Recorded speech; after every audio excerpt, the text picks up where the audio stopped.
basically, when they're doing it, I don't go straight to the issue.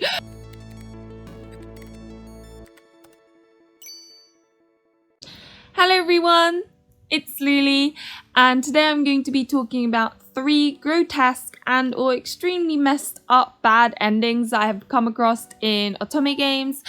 This will be the format. Basically, I will not tell you what the title of the game is or what route it's from, so I believe that only those who have played the game will know what I'm talking about. But if you're, worried, you don't want to know anything at all, like because you might play the game or you want to be shocked, like you're really worried, then obviously I'll move on.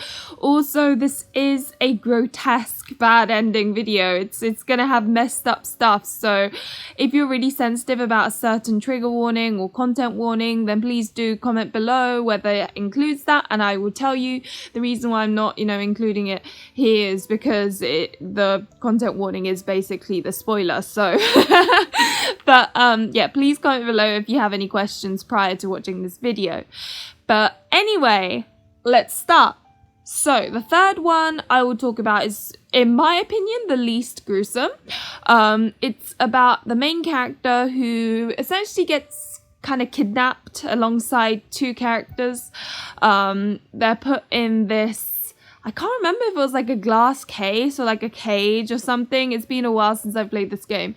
But basically, when they're doing it, I don't go straight to the issue. When they're doing it, the guys release a specific compound in their blood, which helps with youth, I think. And so the antagonist that's being, here throughout the whole game, basically puts stuff in their food, I think, that makes them really riled up, if you know what I mean. And then so yeah, they're in this cage, whatever it was, doing it. So one character will be screwing the main character, and then when they're done, the other one will come along and screw the main character, and when they're done, the other one will yeah, I know. And while that's happening, the antagonist will be taking blood out so that they can use it as part of their medicine, basically. And it's just kind of gross. The CG, don't get me wrong, it's not that graphic. I think you see a silhouette, maybe, the antagonist looking way too happy. But the concept of them constantly doing it because they've been drugged up, I just, she doesn't get a break. I know that's not the point. I love how that's where my mind goes. But it was so wrong in so many ways when you read it that you just couldn't help but it's kind of gross, right? So I had to include that one. Right, now, moving on to the next one, the second one. This one was about a main character. I think this one's a little bit more serious and sinister. I know the other one is too, but I don't think I'll be laughing so much about this one. But the second one, the main character has this overwhelming burden.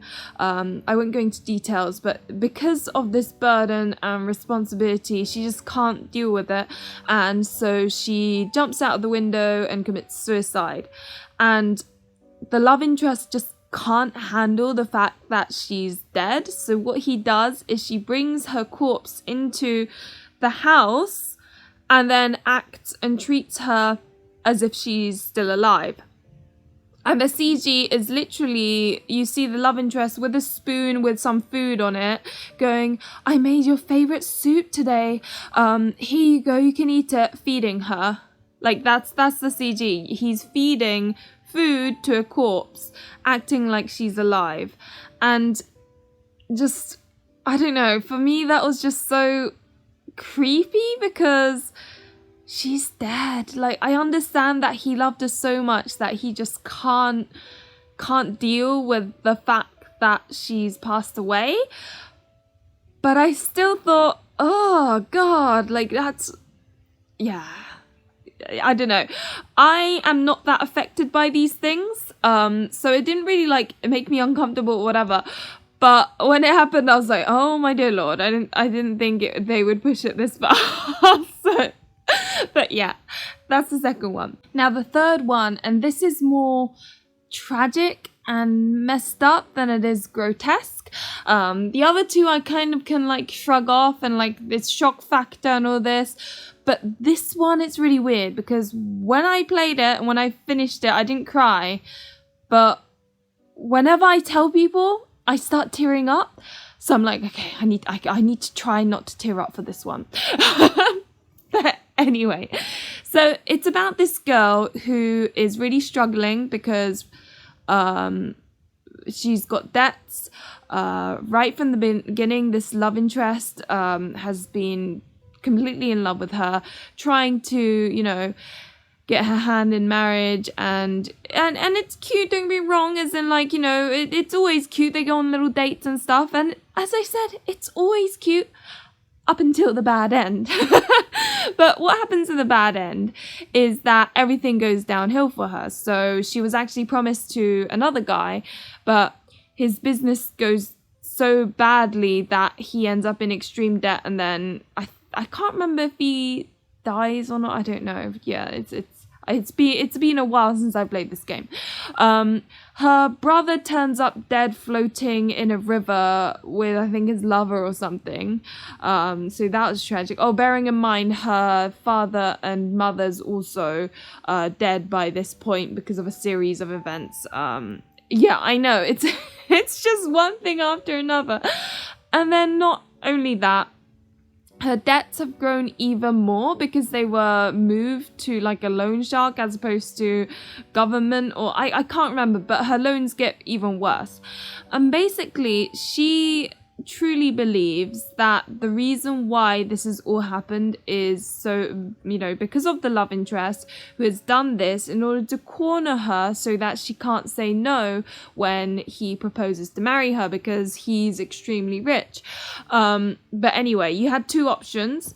If you pick one, she decides to commit suicide. She can't take it anymore, so she dies. If you pick the other one, she accepts his proposal, but not because, you know, she wants to marry him, but as revenge.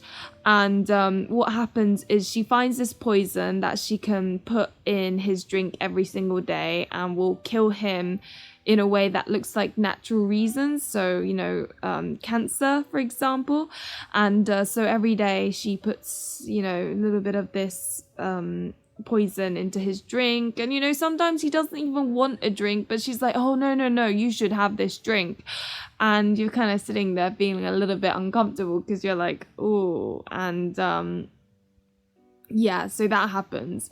And right at the end, the CG is of him, like, you just see his face on the hospital bed looking gaunt and like he's about to die, essentially, because yeah, but smiling.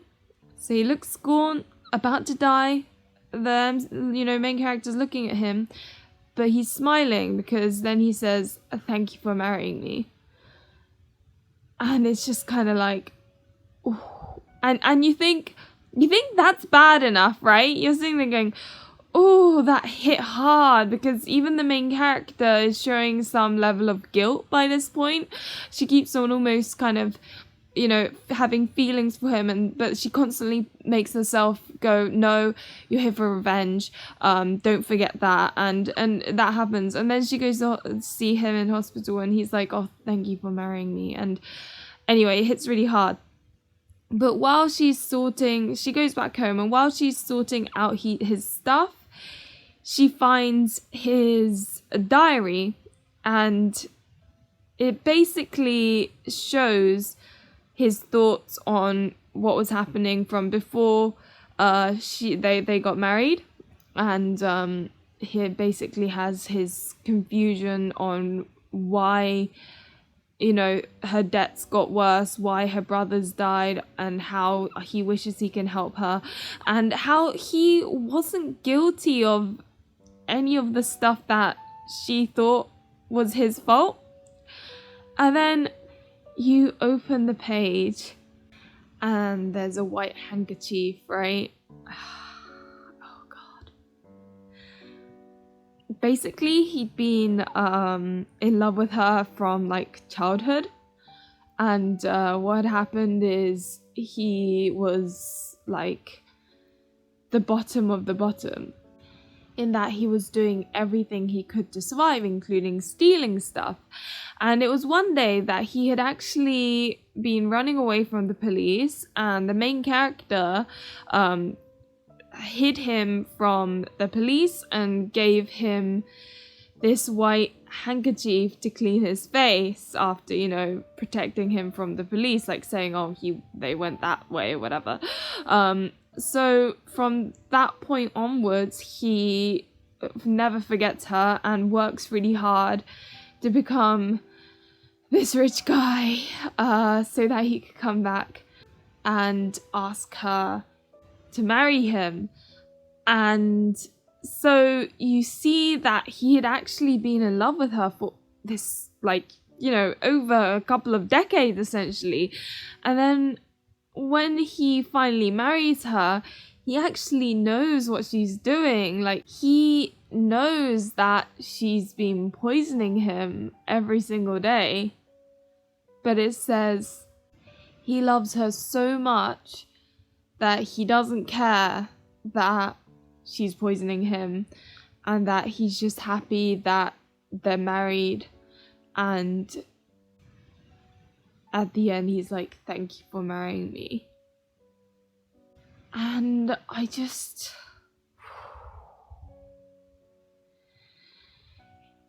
naturally, the main character bursts into tears, and it just kind of ends there. But, yeah. Wow. And as you can imagine, the name of this bad ending is called Regret. It's just... okay, anyway, moving on to something a bit happier. Thank you for listening to this. As you can tell, towards the end, I was like, crap. Because that one just affected me so much. I don't know. It's just so... it was so tragic. And I just... This game had so many endings like that. But for me, that one was probably the most kind of...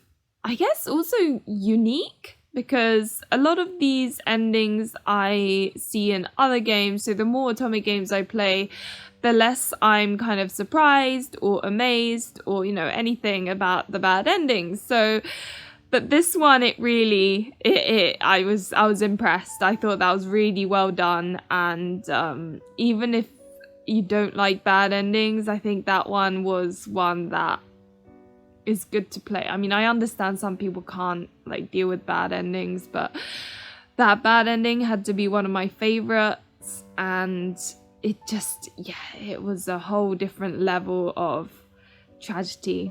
But anyway, sorry for that emotional like craziness for the third description. Hopefully you at least had some sort of fun watching this. As is always the case, thank you very much for watching. Remember to like and subscribe if you enjoyed the content, and hopefully I will see you in another one of my videos. Bye!